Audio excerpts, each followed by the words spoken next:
Welcome to The Insider. My name is Togozile Malao. Today we have Christopher Kang'ombe on the show. Hi, Chris. I'm doing fine. You look nervous. No, you see, I'm getting used now to doing interviews through a platform called a podcast. I've been so used to, how radio is done. There are no cameras. You're just talking to an interviewer. So now I'm trying to adjust, but I think I'm doing fine so far. All right. Yeah. Tell us about Chris. You once had ambitions of being Republican president. I once had. I still have. You still have? Yes. Yes. But Yeah. now you're Kamfinsa MP. Yeah. So tell us about that. What are your aspirations? My aspirations, first of all, is I've always believed, I think as far back as high school, that you have to be part of those who are making decisions for the bigger majority. So back in high school, I was doing public speaking. Public speaking is what you call debate, where, you prepare, there's a topic, should girls who fall pregnant be allowed back into school? And then you have Kitwe boys on the right, and then you have Helen Kaunda on your left. And then the girls come ready for the debate, and you also have to prepare.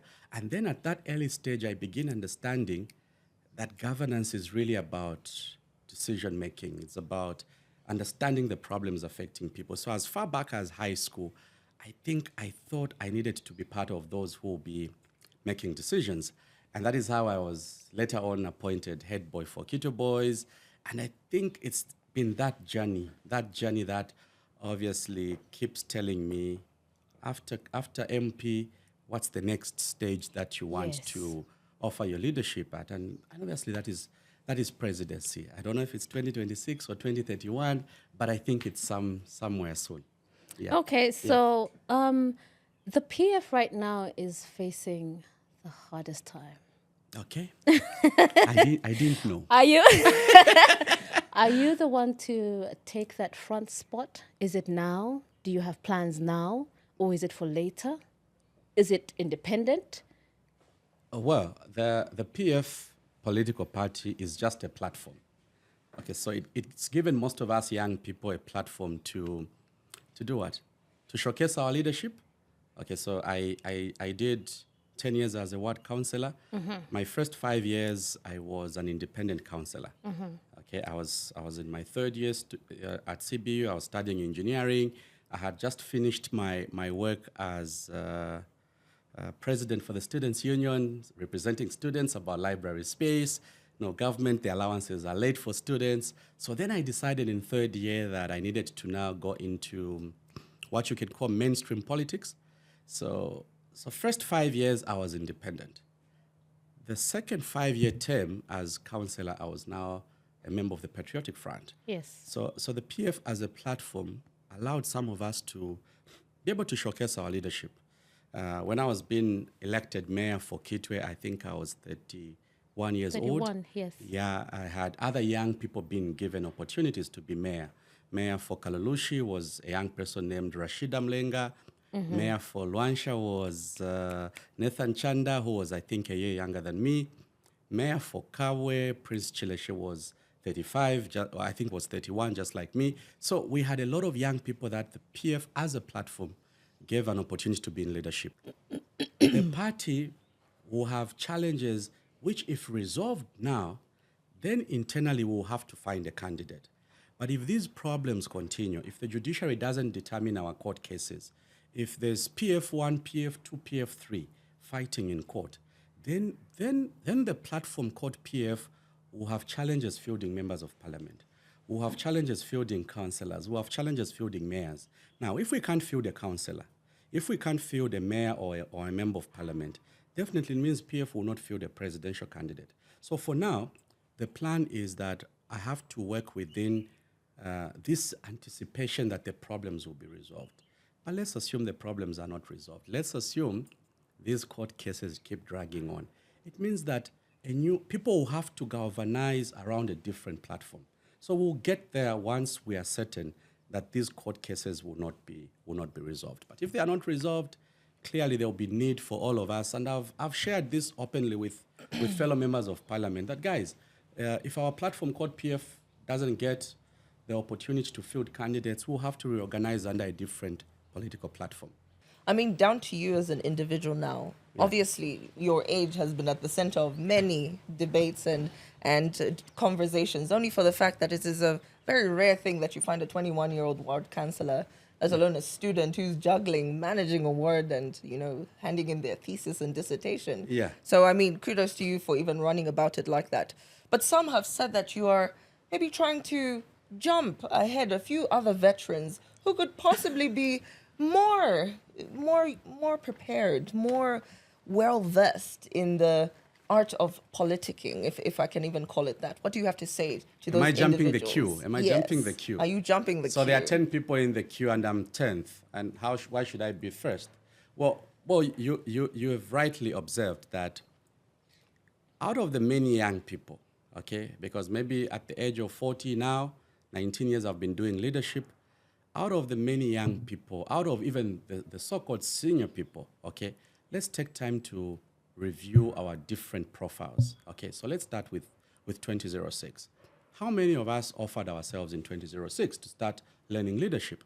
Because really, leadership is a journey. So you start somewhere, okay? And I'm not saying everyone has to start as a counselor. If you understand the dynamics, if you are in a privileged position, you can even start as member of parliament. Others started as members of parliament. Others did not even go through parliament. Others said, if you have MP, I mean, why should I waste time? But you see, for me, who's been learning the ropes, understanding that at a local level, if you want to call a community meeting and you're a young person, you need to involve the elderly people. So what did I do in Riverside where I was privileged to be councillor? I was having challenges having the right audience for my community meeting because I was 21. I was this young person, councillor for Riverside, who's an independent, not belonging to any political party, and I was coming out of CBU for my classes. So, I mean, not everyone, of course I won the election, but not everyone thought, I mean, this young man is calling us for a community meeting to discuss roads. So what did I do? I decided to involve people who were respected in the community. There was a gentleman called Mr. George Mwanapabo, who was actually the person I took over as councillor. There was another lecturer from CBU, the late Dr. Kalonga Nsofumumba, who then I sat with and I explained my predicament. And then they were able to say, look, what we're going to do is we're going to form what we will call Concerned Kitwe Residents Platform. So that for you who want to meet this audience of residents, you'll be calling them through our platform. So it became so easy. It became so easy that whenever we called a meeting, the three of us are seated in front, plus an elderly lady called Mayobana Chileshe.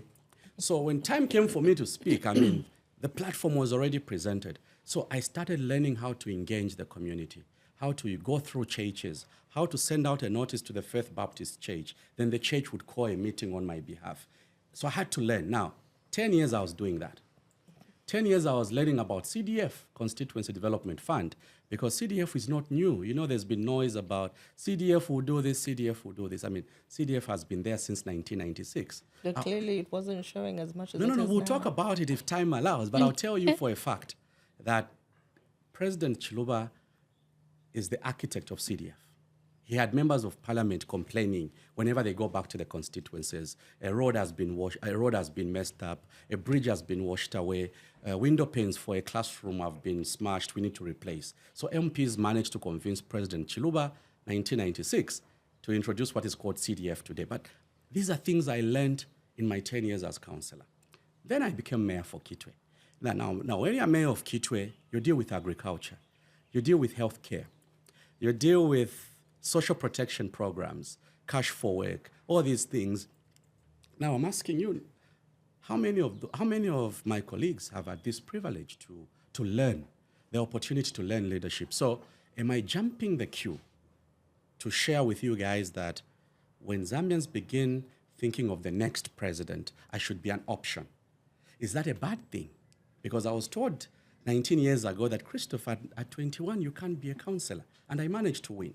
And I managed to learn. And I think I was able to apply myself. So to answer your question, I'm not jumping the queue. There's actually no queue. I mean, there's no queue. It's each one of us saying, I have these brilliant ideas about mining. I have these brilliant ideas about agriculture. Here are my thoughts about how best we can get the energy sector right.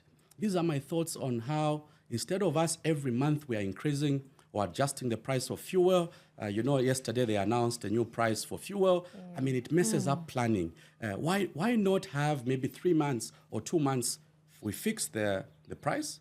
When there are changes in the exchange rate, the importation cost has changed, we change after 3 months. Can we start thinking of different ways? Now, those are the things that Zambians will have to decide.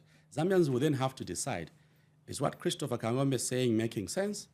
Or it's what the next guy is saying making sense? So am I jumping any queue? No, I'm just offering myself. And I'm saying, when the current president leaves office, okay, when HH leaves office, Zambians should then start looking at who is the next guy. Now, we won't wait for that opportunity to come. I have to first project myself as an option. So I'm an option. Zambians should be able to look at me and say, Christopher Kang'ombe, 19 years in leadership, he understands politics. What's his level of exposure? Okay, he was president for the Local Government Association of Zambia, meaning all the councils were under Christopher Kang'ombe in terms of lobbying for development affecting councils. Okay, what else do we know about Christopher Kang'ombe? Oh, he's an engineer. He worked in Mopani Copper Mines. He worked a bit in Luansha Copper Mines. Then he worked in Atlas Copco. I think he understands the stuff. So those are things that people should be able to gauge me as they analyze whether I'm jumping a queue or I'm actually somewhere in front of the queue. Christopher, you're already campaigning. Realistically Yes. speaking, Who's clearly. campaigning? You are in campaign mode here, clearly. Am I campaigning? No, it's exciting. Tell me I've convinced you.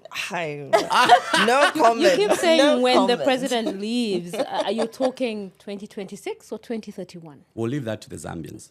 Yeah? Okay, because you see, I only have one vote. So Christopher Kang'ombe only has one vote. But realistically, next Toko, you year- have one vote. You have one vote. I mean, so we'll all vote, right? But ultimately, it's if we register 7 million voters, I'm predicting that no presidential candidate next year will get 50%. It will be a tall order.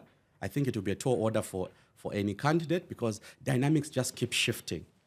But let's see what happens by December. We'll be able to have this chat again. I'll be able to say whether he's got the numbers to win an election or not. I think for me, who's contested 4 elections now, I'll tell you we are too far to determine whether he's winning or he's not winning. But I'll tell you for a fact, when that time comes, 2026 or 2031, Christopher Kang'ombe will be on the ballot somewhere. So what's your assessment of President Hakainde Hichilema's leadership since 2021?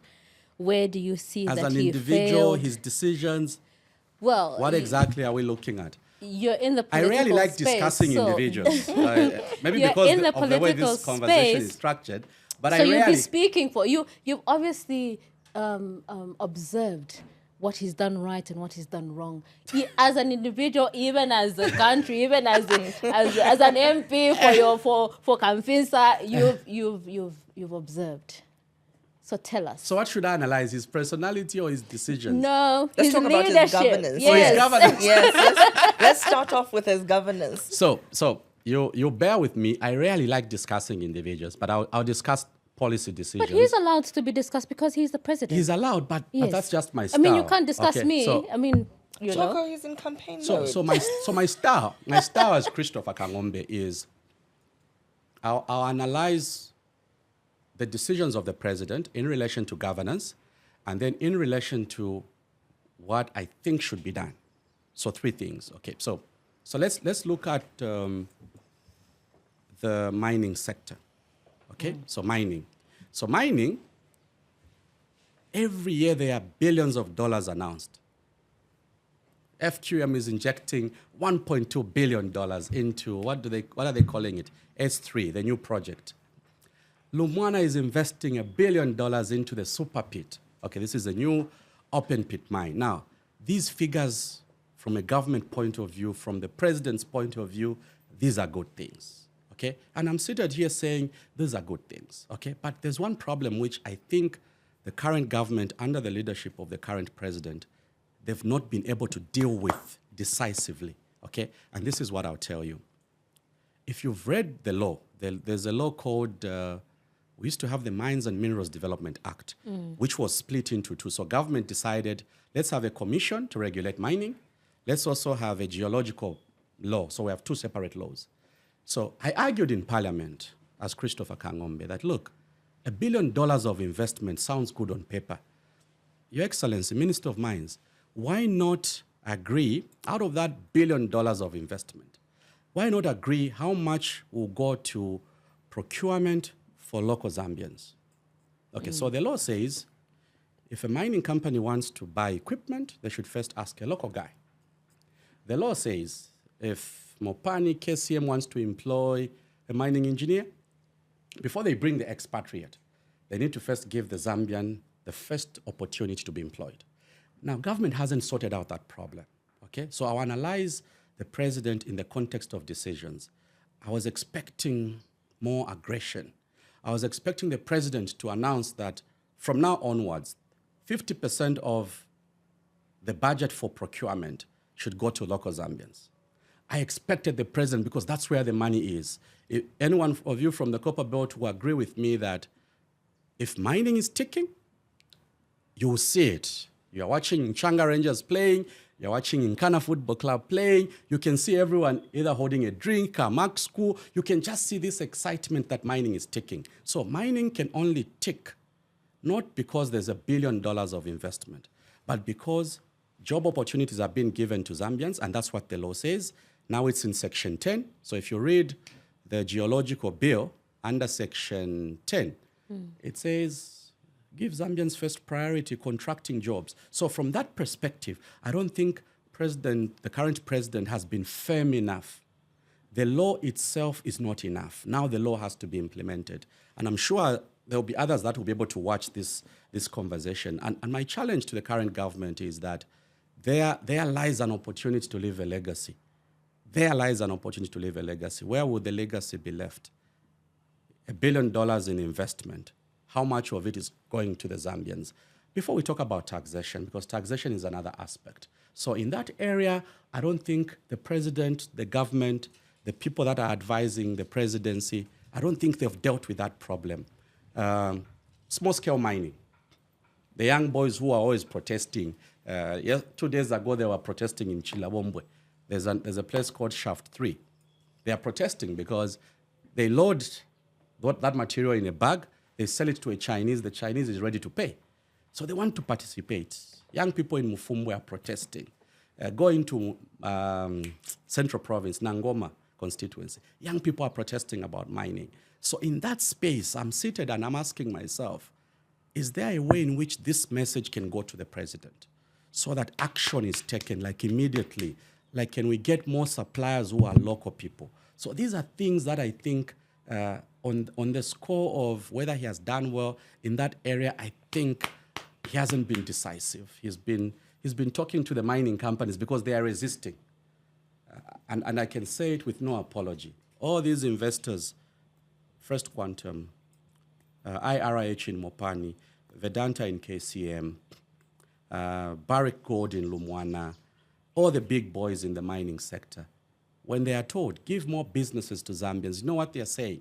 They are saying, no, Zambians have no capacity. Now I'm asking myself, when are we going to acquire the capacity? Do they want us to do what Congo has done? In Congo, every opportunity is between a local guy and a foreign investor, so you partner. You have to establish a local company. If you want to supply equipment, it has to be done at a local level. So in that space, I don't think we've done enough. Where else do I think they need to improve? Can I go to the next point? Yes, you may. Yeah, so in the next aspect, which I think is a reflection point, is the issue of empowerment. You know, there's been this noise. No, CDF is empowering young people. CDF is empowering people through loans. So Christopher has a different view. If you want to get a CDF loan, okay, you want to get a loan to be able to start a business, you have to go to a group called Ward Development Committee. Now, Ward Development Committee, these are local people that are elected. So the local guy has to confirm that, Tokozile, you are a local person, so he'll sign off a form. The next stage is councillors and the MP will sit in the CDF committee to decide who gets that empowerment loan. The next thing is the council is sending a list to the minister to approve list of applicants for a loan. Okay, now, by the time the bank is giving out the loans, 3, 4, 5 layers of approval, they are involving politicians. Do you think people will pay back that loan? Because what are they saying? They are saying, we voted for these guys, and they're giving us money to start business. Do we pay back? So my proposal on empowerment is that, can we exclude political players? If you want to get a loan to start a business, let's find an independent financial institution. Let's not involve the politicians. So in that scope, the president probably had a good idea that let's give cheaper cost of borrowing to the local people. It's a good thing, but the thing hasn't been managed correctly. So what do I expect? What is my proposal to President Hakainde? If I were given an opportunity to sit the way I'm seated with you, I'll be able to say, Your Excellency, these loans will never be repaid back because ministers want to be the ones handing over loans. Councillors, MPs, district commissioners, those are political players. They're the ones that want to be saying, can we look at the list of people that we should give loans? Now, as far as people are concerned, they campaigned. So now it's time to be rewarded. So they're not looking at those loans as empowerment loans. And as a result, the level of impact is minimal. The repayments are low because the intention is to give the next group. Group 1 gets the loans. Their businesses thrive. We give to the next group. That's the whole idea. So empowerment funds, have they yielded the right outcomes? I think government needs to redesign empowerment loans. And I'm taking a proposal to Parliament that let's exclude political players. I know my fellow MPs won't agree. I was about to say that. Are your They won't sentiments agree. Fighting them, well yes. with your They'll tell me, colleagues? Christopher, you want us not to be involved in giving loans? No, we don't agree. But I'm taking it. I want to be on record that I think there's a better way to manage empowerment loans. Are these problems that you also saw stem during the time the Patriotic Front were in power as well? These are odd problems. These are old And I'm problems. saying odd problems because Christopher is talking about proposals to resolve problems. Okay, let's start with MMD. MMD started most of these empowerment programs because during the First Republic, UNIP, I think there were only cooperatives that could be supported, right? 10 people form a cooperative, they want to get seed. They used to be helped. Government used to have a way of helping them as far back as the 80s. Now, when MMD came in, they decided to develop different empowerment programs under agriculture, and which other ministry, and livestock. Now, these programs haven't been yielding the results. And it's the same thing under PF and now under UPND. So you've given me a specific period to analyze. So with all this data that we have, I expect that the current government should be able to say, wait a minute, how much have we been giving for the last 20 years? MMD, PF, now ourselves. How many loans have been given out? Why don't people pay back loans? Because they have a certain, not really entitlement, it's the way the loans are structured. They are facilitated by political players, which is a bad thing. But then how will we change this? Because like you've said, these are old problems. Yeah. This is something we've seen maybe all the way through UNIP, MMD, Yeah, PF, and now UPND. the UPND. How do we change it? It seems like it's a business at this point. So what surety do you have that when Christopher comes into power, whenever and if it happens, we're not going to say it on record, this will be an exclusive for the insider when it's time. Yeah. But regardless, how will that change even come into effect when the realities of it is that, different hat, same behavior? How do we change it? So we're having a frank conversation now. Very frank conversation. Because maybe in the past, as we draw towards elections, everyone just says, let's empower enough people. The focus has been, let's give out as many loans as possible because our people need to access cheaper credit.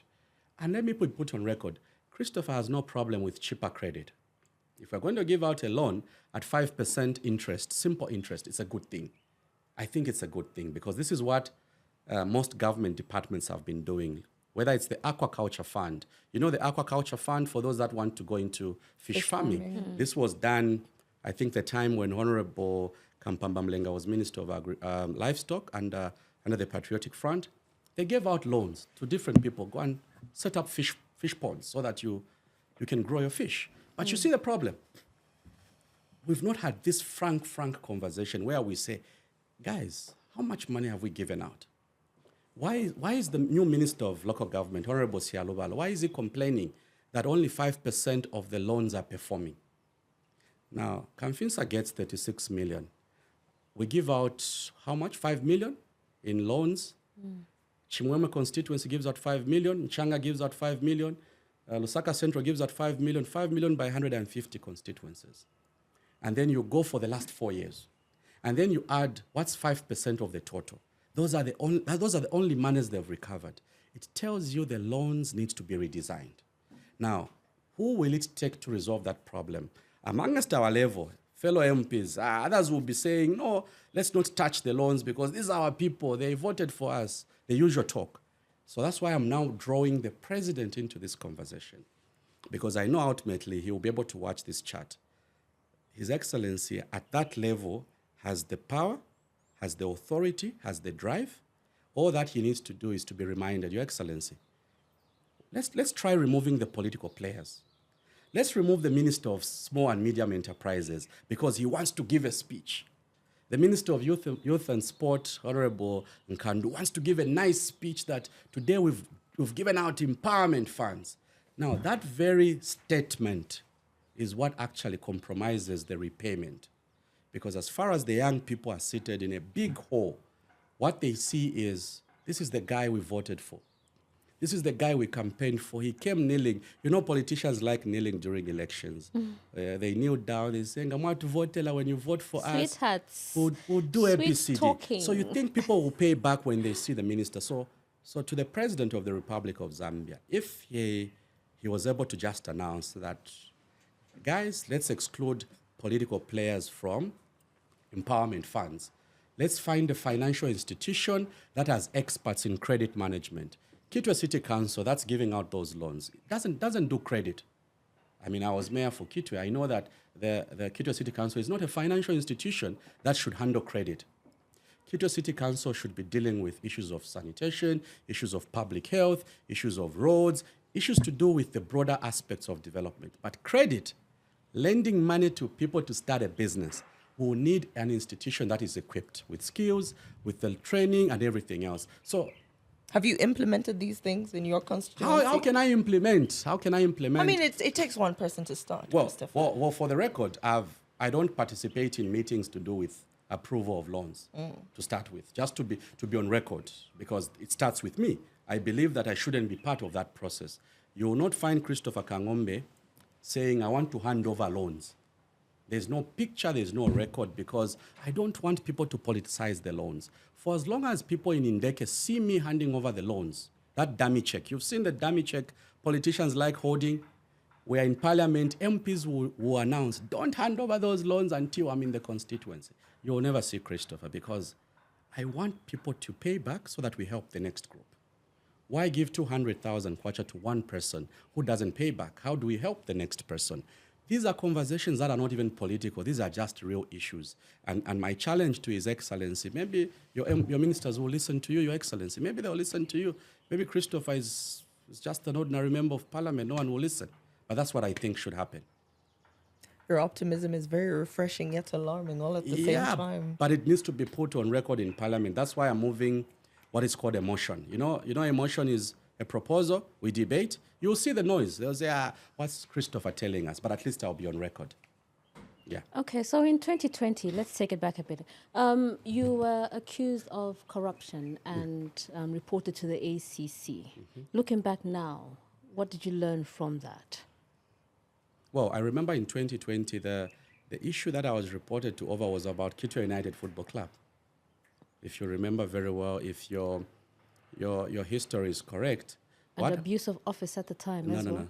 At ACC, what was reported was the issue to do with Kitwe United. You know, I'm a soccer fan. So at that time, the Football Association of Zambia had announced that every football club has to do what is called club licensing. Now, what's club licensing? Club licensing means the football club must be separate from the sponsors.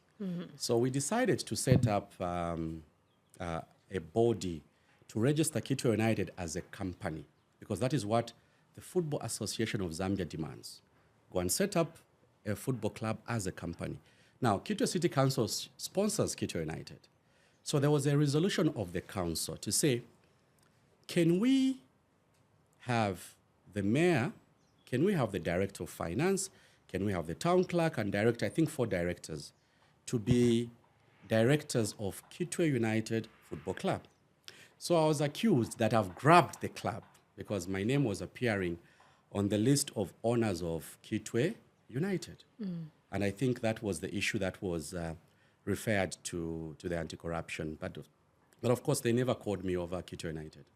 Okay. Yeah, they never called me. But basically, that was the issue. Okay, so let's talk Zambia's political climate now. The PF remains the biggest opposition to date. Yeah. Do you think there could be a comeback in 2026? And what role would you play if that was so? Would there be a comeback?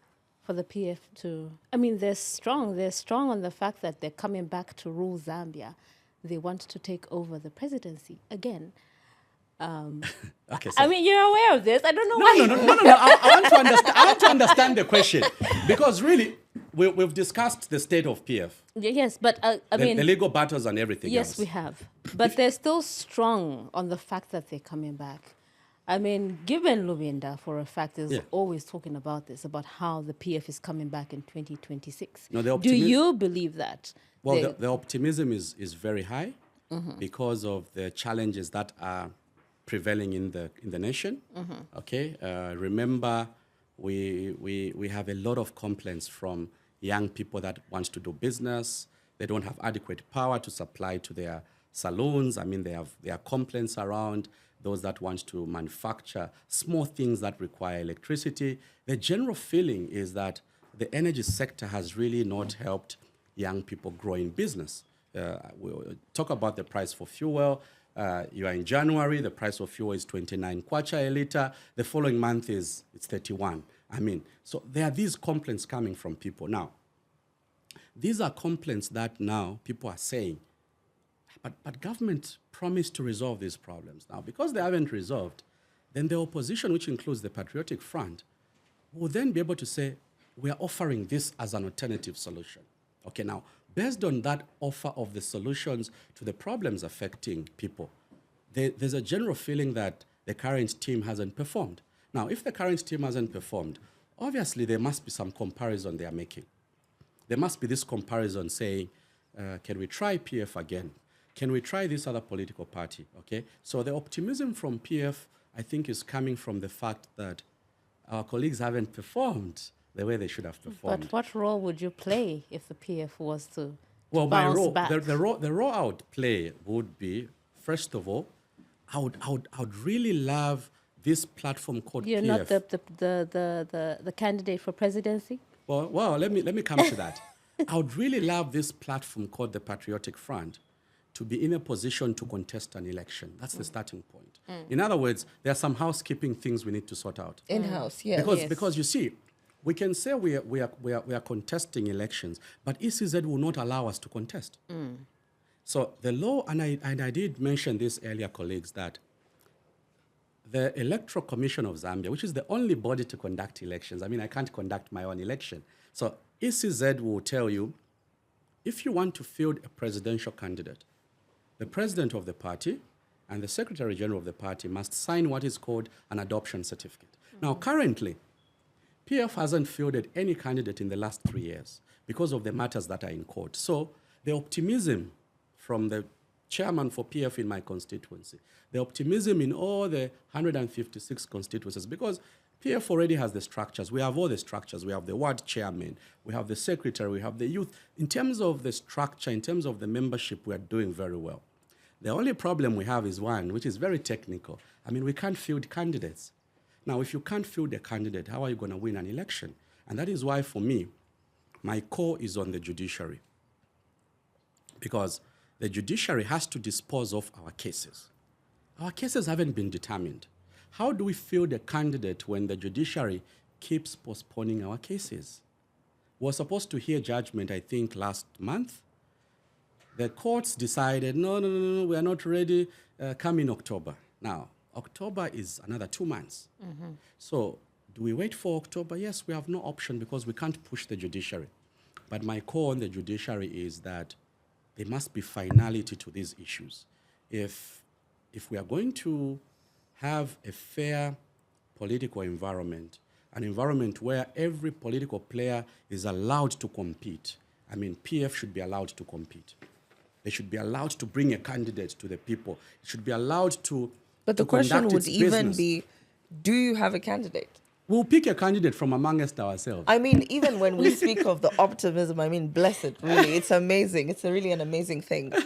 If in-house you're failing to get your affairs in order, We're failing because the matter is in court. you're failing because the matter's in court, Yeah. because your own members took you to court. So, I mean, Exactly. You're fighting this is within all yourself. internal afflictions, Yes. you know. No, but it's internal. Yeah, but but the internal- courts is where we should all rush to. How do we as citizens, Yeah. me as a young woman from Chingola, Yeah. a Shimaina, if anything, how do I trust that people who are failing to keep their house in order shall keep my house in order? But you agree with me that I've done a good job to explain to you the problem, the source of the problem. No, So ideally, it's not us taking each other to court because the court is supposed to resolve our problems. That's why we've rushed to court. Yes, but you see, like we say, Yeah. birds of the same feather. It is said in the domains, in the diasporas, wherever you go, your parents will tell you the same thing, the birds. It's very difficult to even separate yourself as an individual because you've affiliated yourself so heavily Yeah. with the Patriotic Front. Yeah. So in as much as you, for instance, have these right policies that you would like to These implement, thoughts. the thoughts and the directions that you want to go with, Yeah. they could be very easily tainted by that one individual that refuses to go with it. So now how do we as individuals, and I'm not saying that you're here representing the Patriotic Front, Yeah. but ideally you're running off the Patriotic Front. Well, I'm this a is- member of parliament under PF. you are a but this- representative these are- of them. these- There is No, no, nothing no. we can do or say to take it away. Yeah, no, you can't take away, you can't separate Exactly. the two. But you have to acknowledge that if the two of you have a dispute and you can't agree, that is where the courts come in. I mean, unless you want us to lose confidence in the judiciary, we believe that the judiciary is where we should all rush to resolve our You disputes. see, but Christopher, Okay. now you said something again there. What did I Unless we just- should judge the judiciary. First, you initially said the current government is partially responsible for the activities that have happened. Yeah. Now there is possible blame to the judiciary. For not disposing of our Exactly. cases. There is partial blame to No, I someone. don't want to say I'm blaming the No, judiciary. I didn't say. I said partial. I said partial. Partial blame. Yeah. I mean, it would look like the fault is somewhat being misplaced. And no, this no. is where that question on responsibility now came down to. I'm assigning responsibility. There's responsibility on ourselves as political players. I mean, we must acknowledge there's somewhere where we didn't get it right.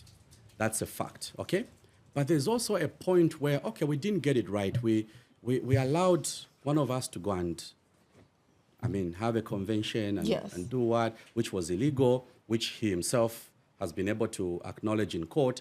But then, fast forward, the matter goes to court. We expect that 3 years is too much a period to simply look at the PF constitution, how do you elect a political party president, to look at how do you appoint the secretary general of the party. Those are things, those are the documents that should be in front of a judge, okay? Now, But I'm why is asking- there a failure Now I'm internally? asking myself, should this take 5 years? No, it shouldn't. It shouldn't. So I'm basically appealing to the judiciary, and I'm entitled to make this appeal. I'm asking the judiciary, determine the cases before you. Determine. And we're not holding a gun to any judge. We are simply saying, determine so that there's finality, so that there's direction, so that as I'm seated here, I need to know, am I a PF presidential candidate, or there's another platform that would give me the opportunity to represent the people of Zambia. Those are things that, unfortunately, I can't decide. I don't control time in the judiciary. It's only the judiciary that should be able to say, here's a judge who's been assigned the file. The judge has had time to look through the document.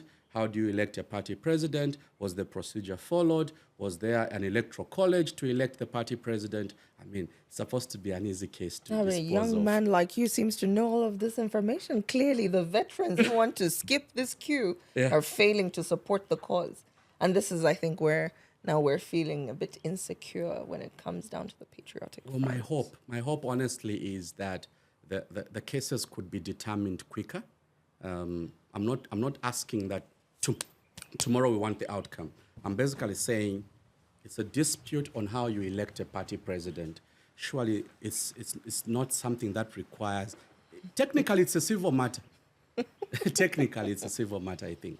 Yeah. All right. Okay, so hypothetically speaking, if these wrangles cannot be sorted out, what's your next move? Do you then leave the PF to run your own movement independently?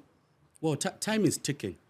Yes. Now, time is ticking. We are going to an election. Yes. So if it becomes clear that the legal status of the Patriotic Front would not allow Patriotic Front to field candidates, I've said it to my fellow members of parliament in the PF. As we look at resolving our legal issues, we must start thinking of an alternative platform. I mean, that's a frank conversation we should have.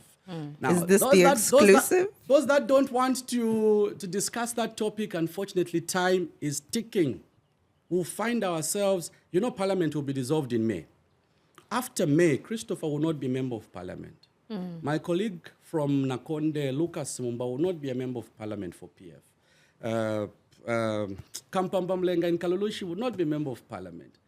All of us will not be MPs after May. Now, are we going to wait for May for these issues to be resolved? We must start thinking of an alternative platform, because some of us want to continue representing people. We want to talk about the business environment, incentives for young people to do business. I want to be able to talk about how best we can get the water sector correctly, how we can get the energy sector correctly. Now, if the PF platform will not have their cases disposed of, clearly we need to start thinking of an alternative platform. It's just a fact. Which would be this alternative platform? Is this the insider exclusive that we were waiting for? No. We'll get there, because we were told October we have to wait for the matter to be heard and determined.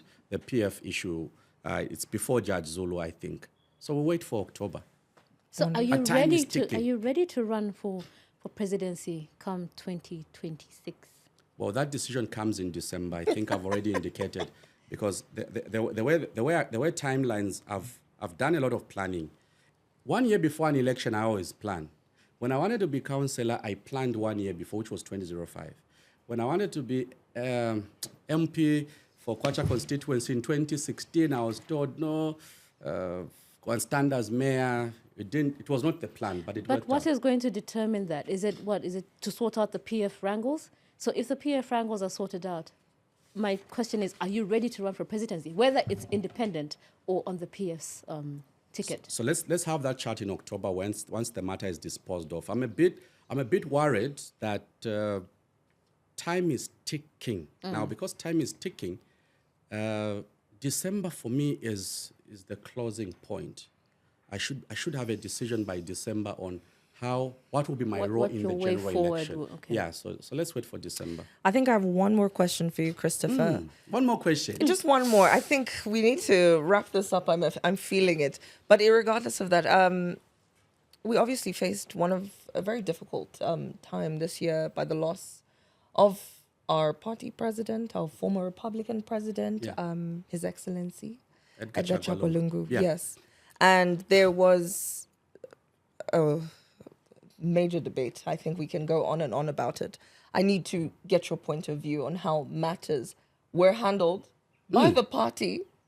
If you believe that the party played the right role in giving the right advice and direction to the necessary involved parties with very, I'm very courteous with my words here. No. Yes. Say it how you want to say No, it. this is the best way to say it, really. But I would like to know how you personally feel, especially, I would like to believe you knew him on a personal level. Yeah. You followed him and you Yeah. joined that ride. We differed and we agreed. Exactly.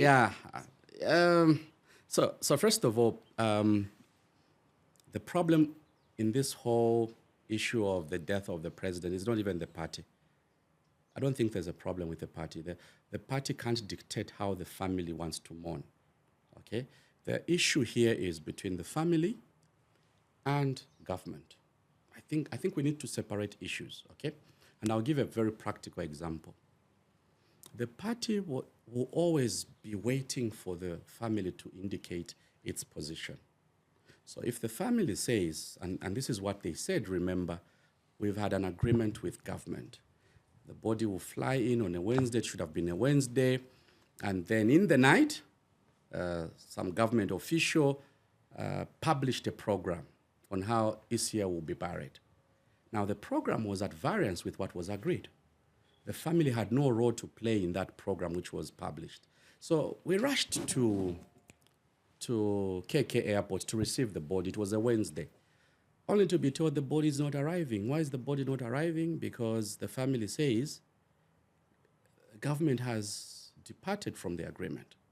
Okay, now, you ask me at a personal level, when you lose a loved one, will your neighbor mourn more than yourself as a family? Will your neighbor dictate how you should mourn your loved one? It is not possible. From our African cultural point of view, it's the family that has lost that will mourn in whichever way they want to mourn.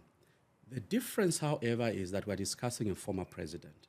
That is the only reason why 2 months, 3 months down the line, we can even have this conversation. If it was an ordinary citizen, we would not even be discussing this issue. So what could have been done better? Number one, I think that the initial agreement should have been stuck to, okay?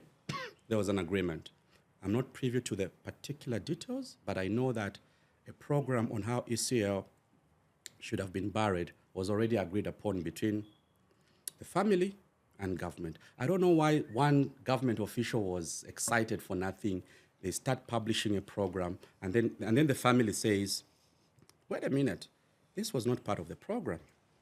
When the body arrives at KK, who said it has to go to a designated church? There was no designated church. The body was supposed to arrive straight into Chifwema. Chifwema is the residency for ECL. Is that a complicated issue? I think those were not complicated issues. So where are we now? The matter is in court. Regrettably, I wish the matter hadn't gone to court. I wish they could have just resolved the problem. For me as a young person, I'm also learning that if there are people I've differed with in politics, I must make peace. Edgar Lungu and President Hichilema, 60th Republican president and 7th Republican president, clearly did not reconcile. I wish they had. I wish if there were things that had brought this acrimony between the two, imagine if they had reconciled. I don't think we would have this problem. So I'm learning a lesson as a young person that politics should not reach a stage where, I don't talk to you because in the event that I died, then my family will say, James shouldn't attend my funeral. Those are things that could be avoided. For us as young people in leadership, can we try and do politics differently? Honestly, there could be a better way to resolve our problems. Okay. Yeah. Thank you for coming to the Insider. We needed more time. This has been a good conversation, I think. It has, yes. Yeah. It really We has. haven't even discussed agriculture. I know We'll it's a save it chat. for the exclusive For the when you give us exclusive. the When I tell announcement. you that I'm standing or not. Yes, In Yeah. December. because it will be an exclusive on the Insider. And you So you need want to to host promise. before that? You need to Yes. promise that we have the first scoop. You can't go anywhere else I should come and announce here. on the Insider. But let me say something before we close off. Very important. As we look at next year's elections, as we look at 2031, what is clear and which can't be disputed is the fact that the maximum number of terms a president can serve is 2. So I'm seated here, I'm asking myself, whatever happens, let's assume Hakainde loses next year. Let's assume he wins next year. The fact is he can't go beyond a certain time. Okay? So why not just allow him to rule? No. for his There's 2 nothing like terms? allowing. There's nothing like allowing. It's performance. It's delivering on programs of development. So, Yes. so I want to appeal to the Zambians that time will come, whether it's next year or 2031. The verdict will be passed by the voter. The verdict is never passed in court. To become president, it's the people that vote. So Christopher Kang'ombe is saying, consider me as one of the options. Okay, analyze. Okay, does he understand mining, which is our key sector? Does he understand agriculture? Does he understand energy? Does he understand how Zambians would want to participate in the business of opportunities? What has been his debates in Parliament? Have they been about irrelevant issues? No, I've been talking about policies, guidelines, laws that can really enhance the participation of Zambians. So yeah, I hope I'll be one of those options. Christopher, it's been an amazing conversation. Thanks, guys. It's Thanks. been an It's amazing been a great chat with yeah. you. Yeah. Ladies and gentlemen, this is The Insider. Nabonga, we're done. Thank you. My name is Togozile. Thanks for joining us. Chris, are you signing out? Yeah, I'm signing out. Thank you so much.